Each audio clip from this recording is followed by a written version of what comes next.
Hello comrades, yes it's me, a Yorkshireman, now living in Wales. I've been away, I've been busy doing stuff, because sometimes you have to do stuff. So, hope everybody's well, and power to the people comrades.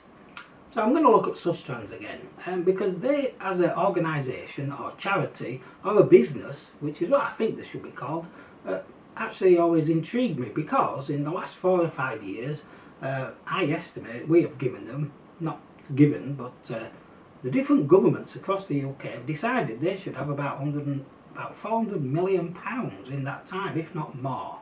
But this is my best guess without having to look it up. So for that, I like to know what they get up to. And at face value, I always think they are the active travel people. So I then thought, well, okay, well, how many people have they converted to do active travel activities? Because you would have thought that on the face of it, literally, that is what they would measure. So I enrolled myself and started doing word search on the annual reports, which should sort of contain that information. And I also use some of the AI machines on computers, because to go through 4 or 5 sets of documents is always tricky. So the question says, how many people have Sustrans got into active travel? And the answer is, they don't collect that data. No, they don't collect that data.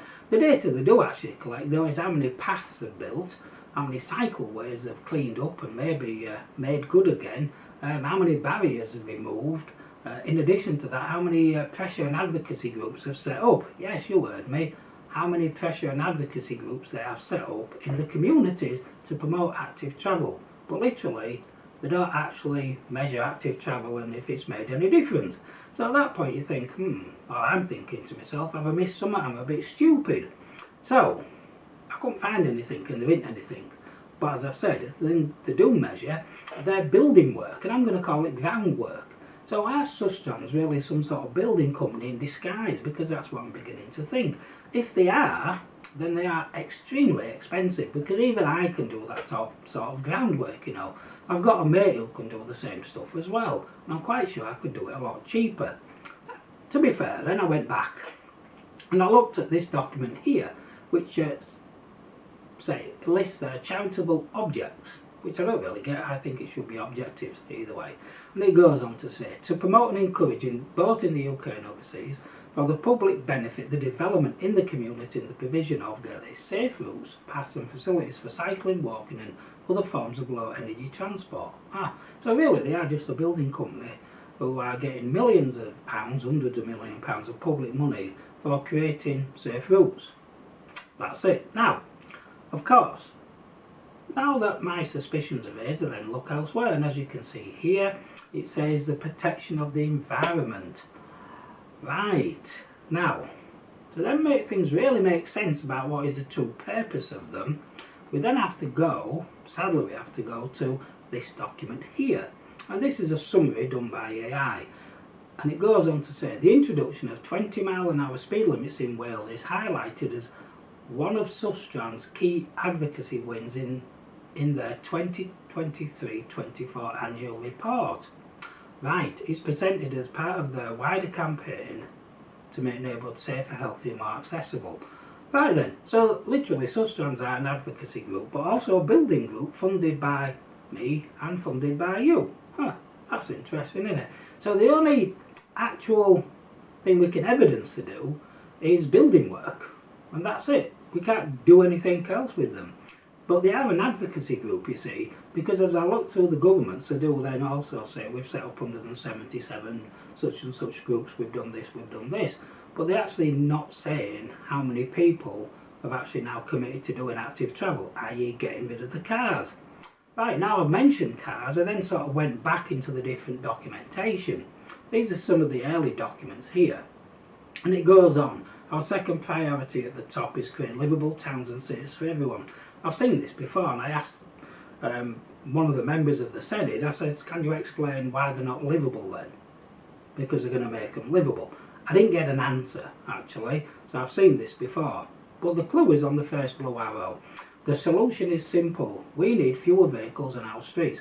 So Sustrans, this is their document, they don't want cars, they don't want you to have a car, they don't want me to have a car.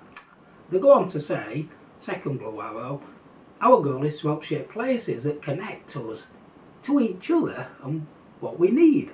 Well, Well, that's tricky. What you need is 10 miles away and they're in the bus. That's tricky, isn't it?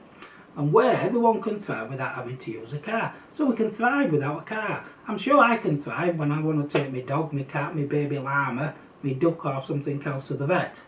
I can thrive with that. I can take my kids back and forth to school on a daily basis. Yeah, I can thrive on that, walking, cycling, wheeling, getting a public bus. Oh, it doesn't exist around here. Sorry, it doesn't exist for a lot of people. It's actually easier and cheaper to use a car. I can also thrive when I have to go take my mother or somebody else to an hospital appointment, or I have to nip a mate somewhere else on an emergency. Oh, I'll just say, don't worry, I'll call a bus for you. You'll be fine. Oh, quick, hop on my tandem. What's up, you've got a broken leg? I'm sure you'll be fine. Is that what you mean? Also, since I'm on a bit of a rant, it's about time all people at Sustrans who actually do use cars actually commit and say, we don't use any cars, all our work we undertake on behalf of this charity is undertaken on public transport, walking or wheeling and cycling. Because you won't do that, will you? Like our members of the Senate, they won't do it. So as you can see, their whole aim is to do away with cars. And most people were looking at me saying, well, clearly Yorkshiremen now living in Wales, didn't you get that? I'm now explaining to you, I'm trying to make it really clear to you that this is their game. They are just a pressure advocacy group which are hiding in disguise as a building group. And they get hundreds of millions of pounds for doing building work. Boy, I wish I'd signed up for them sooner.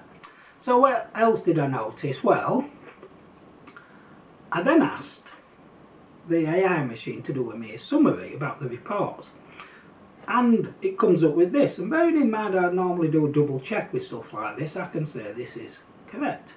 It doesn't provide a UK-wide total of new active travel participants. Now, bearing in mind that would be a key measure, wouldn't it? There's no year-on-year comparison of total users across the National Cycle Network, so we don't know if the groundworks they're doing and the exceptionally good building work is actually getting value for money, do we? There's no demographic breakdown, so you can't tell me whether or not Mr. Smith, who's 78, with bronchitis and COPD, is now keen on doing active travel. Now, you can't tell me that, can you? Because you don't ask the question, because you literally don't care. And then there's no aggregated estimate of model shift from car to walking and cycling, which would be a key thing.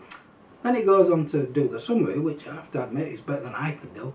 Why that matters? Well, it's difficult to quantify the scale of public benefit. Public benefit is what they need to identify and need to evidence in the Charity Commission.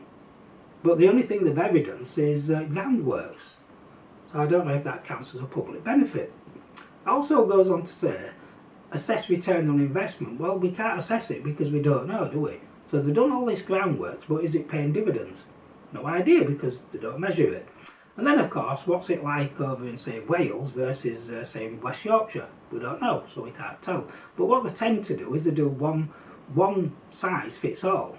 And all this, what we're facing now, is always imported from places like London or Bristol. They go, oh, it's fantastic here. Well, it's different here, but they don't understand that. And then it goes on, as you can see at the bottom line, with Charity Commission guidance on evidencing public benefit. All they can evidence is that they might be good at groundworks. Now, the other thing which also I found interesting is when I'm doing a word search on increase of travel, that was just the word it came up with this, number 4. False perceptions of our work. So now that tells me that Sustrans are getting nervous, and we will have a little bit of a kickback campaign to say they're actually so good it's unbelievable. Goes on to say, false perceptions and reports of what we do have increased in media and social media, that's me, in recent years, that's me, due to the campaigning by some against investment, that's me, in making it easier for people to walk, wheel and cycle. No, you see, that's wrong. You're not encouraging people to doing it because you don't measure it, and all you're doing is the building work, which is already there. And what I would say is I can always get up and walk because I've got a path outside me, but if I want to cycle, I can cycle anyway. You're not actually really doing anything to encourage it. And then it goes, if these false perceptions, is it false? Sit down and tell me how it's false. And I'll be happy with that.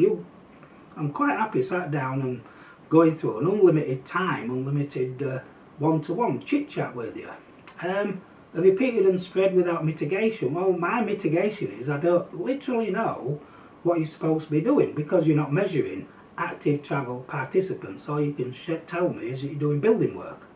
That's it. So my mitigation is that. It could negatively impact on support from our work, from individuals, partners, local and national governments. Yeah, to be honest, I'm hoping it does. Because you're forcing things on people with no consultation. 20 miles an hour, we now know you're keen on that, but 500,000 people in Wales out of a population of 3.1 million said no, and you all said, oh, you don't know what you're on about, you're just stupid and numb. Right, comrades, thank you for watching. A little bit of an answer at the end there. And please tick, subscribe and the rest of it. You can always stop the slides and have a bit of a more look, and catch you on the other side. Thank you for watching.